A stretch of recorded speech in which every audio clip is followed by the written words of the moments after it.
सेना में भर्ती के लिए अग्निपथ योजना के खिलाफ युवाओं का प्रदर्शन दूसरे दिन भी जारी है। अग्निपथ योजना के खिलाफ सबसे ज्यादा बिहार में प्रदर्शन हो रहे हैं। बुधवार को बिहार के मुजफ्फरपुर, आरा, बक्सर, बेगूसराय में प्रदर्शन की खबरें सामने आई थी। वहीं गुरुवार को प्रदेश के जहानाबाद, छपरा, बक्सर, आरा समेत तमाम जगहों से प्रदर्शन की खबरें आ रही हैं।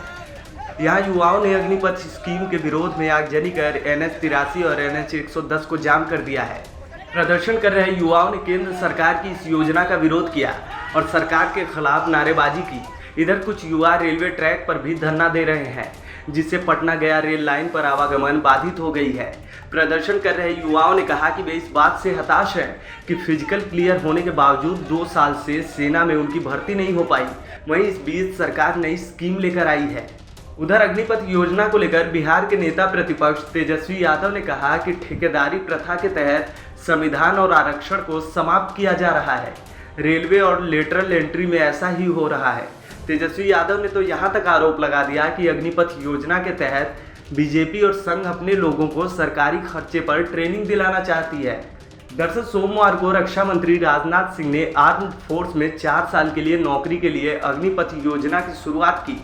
इसके तहत 90 दिनों के भीतर करीब 46,000 भर्तियां होंगी। बताया गया कि ये भर्तियां देश के सभी 773 जिलों से होंगी, लेकिन कई युवा इससे खुश नहीं है। कहा जा रहा है कि इससे पिछले 2 साल में हुई परीक्षाओं का कोई औचित्य नहीं रह गया। आपको बता दें कि वो भर्तियां भी अब इसी प्रोग्राम के तहत होंगी। परीक्षा देकर रिजल्ट का इंतजार कर रहे कई स्टूडेंट सरकार के इस फैसले से नाराज हैं।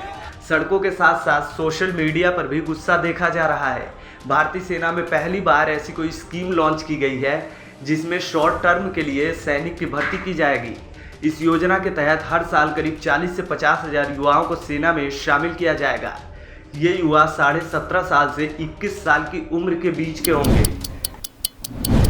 नेशनल हेराल्ड मामले में राहुल गांधी से ईडी ने 3 दिनों तक पूछताछ की। अब राहुल गांधी को शुक्रवार को भी ईडी ने पूछताछ के लिए बुलाया है। दूसरी तरफ कांग्रेस पार्टी का सड़कों पर हल्ला बोल जारी है। कांग्रेस ने एक दिन पहले बुधवार को आरोप लगाए थे कि दिल्ली पुलिस ने पार्टी के मुख्यालय में घुसकर कांग्रेसी सांसदों से बदसलूकी की। इस मामले को लेकर कांग्रेसी सांसदों के शिष्टमंडल ने गुरुवार को लोकसभा स्पीकर ओम बिरला से मुलाकात की। कांग्रेस सांसद अधीर रंजन चौधरी ने आरोप लगाया कि दिल्ली पुलिस ने पार्टी के नेताओं पर हमला किया, जिससे कई सांसदों को चोट लगी है। थाने में भी कांग्रेसी सांसदों के साथ बुरा बर्ताव किया गया। अधीर रंजन ने कहा है कि कांग्रेस के सांसदों के साथ ऐसा बर्ताव किया जा रहा है जैसे वो आतंकवादी हैं। लोकसभा स्पीकर से मुलाकात के बाद कांग्रेसी सांसदों ने मीडिया से बात की। इसी दौरान अधीर रंजन चौधरी ने दिल्ली पुलिस और केंद्र सरकार पर गंभीर आरोप लगाए। हमारे कार्यकर्ता को, हमारे एमपीज को जिस तरीके से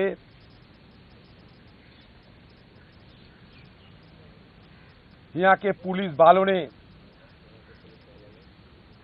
हमला किया,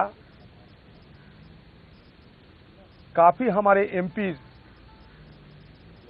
गहरा चोट भी खाई हैं और जब थाने में ले जाते हैं, थाने में भी यहाँ के पुलिस वालों ने कल हमारे एमपीज के साथ इस तरीके की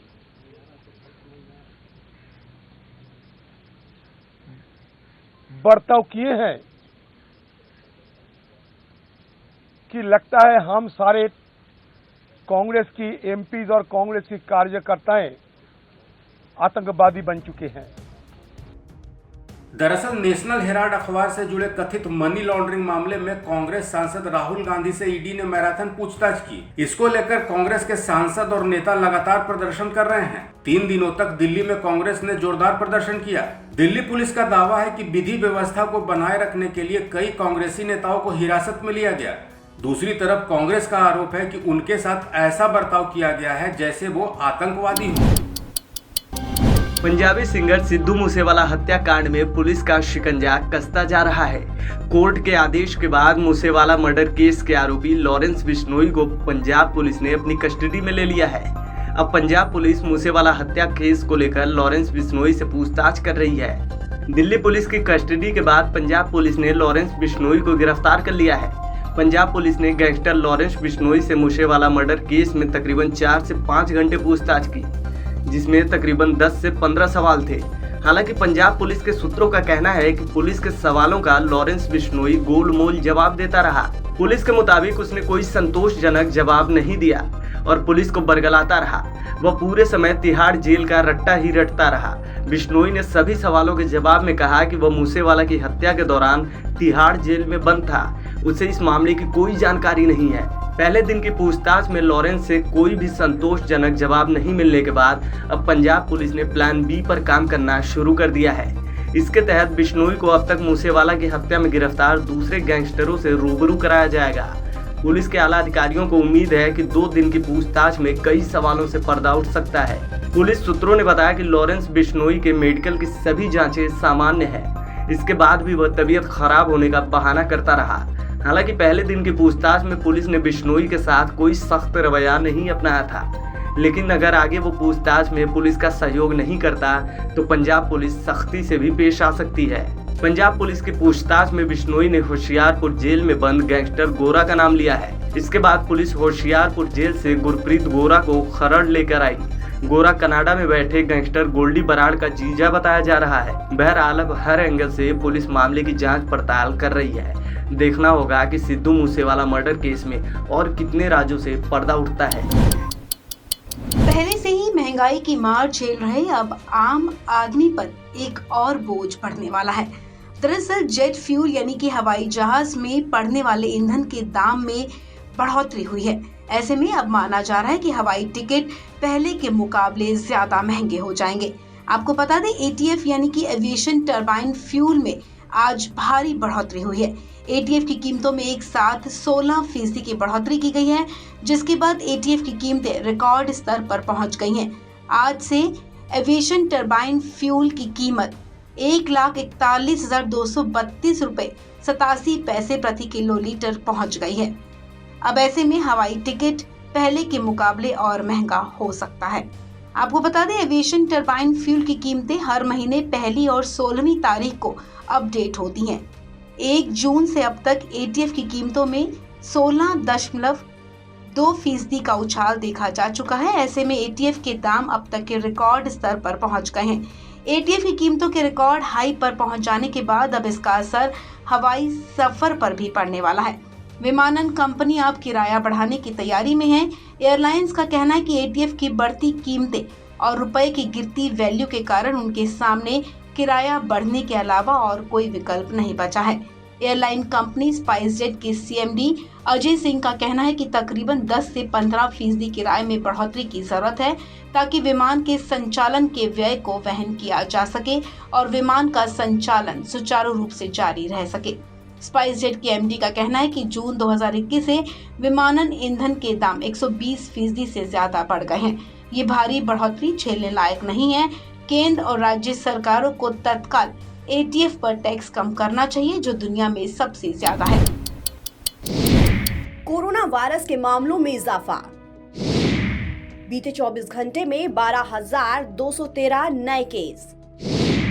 एक्टिव केस 58,000 के पार। क्या कोरोना की चौथी लहर की आहट? देश में पिछले 2 सालों से तांडव मचाने के बाद एक बार फिर कोरोना तेजी से फैल रहा है। स्वास्थ्य मंत्रालय की ओर से जारी आंकड़े देश में कोरोना की चौथी लहर की आशंका जाहिर कर रहे हैं। पिछले कई दिनों से कोरोना के मामले 8,000 से ज्यादा दर्ज किए जा रहे हैं। इस बीच कोरोना का आंकड़ा 12,000 के पार पहुंच चुका है। केंद्रीय स्वास्थ्य मंत्रालय के मुताबिक बीते 24 घंटे में कुल 12,213 नए मामलों की पुष्टि की गई है, जिसके साथ ही देश में अब तक इस वायरस से संक्रमित होने वालों की संख्या 4,32,57,730 पर पहुंच गई है। देश में कोरोना के एक्टिव मामलों की संख्या बढ़कर 58,215 पहुंच चुकी है और दैनिक पॉजिटिविटी रेट 2.35% तक पहुंच चुकी है। पिछले 24 घंटे में कोरोना से कुल 7,624 लोगों को इलाज कर ठीक किया जा चुका है। देश में कोरोना से कुल रिकवरी 4,26,74,712 है। रिकवरी रेट राहत देने वाली है। देश में फिलहाल 98.65% की दर से लोग स्वस्थ हो रहे हैं। वहीं इसी दौरान कोरोना से 11 लोगों की मौत हुई है, जिसके बाद देश में कोरोना से मरने वालों की संख्या बढ़कर 5,24,803 हो गई है।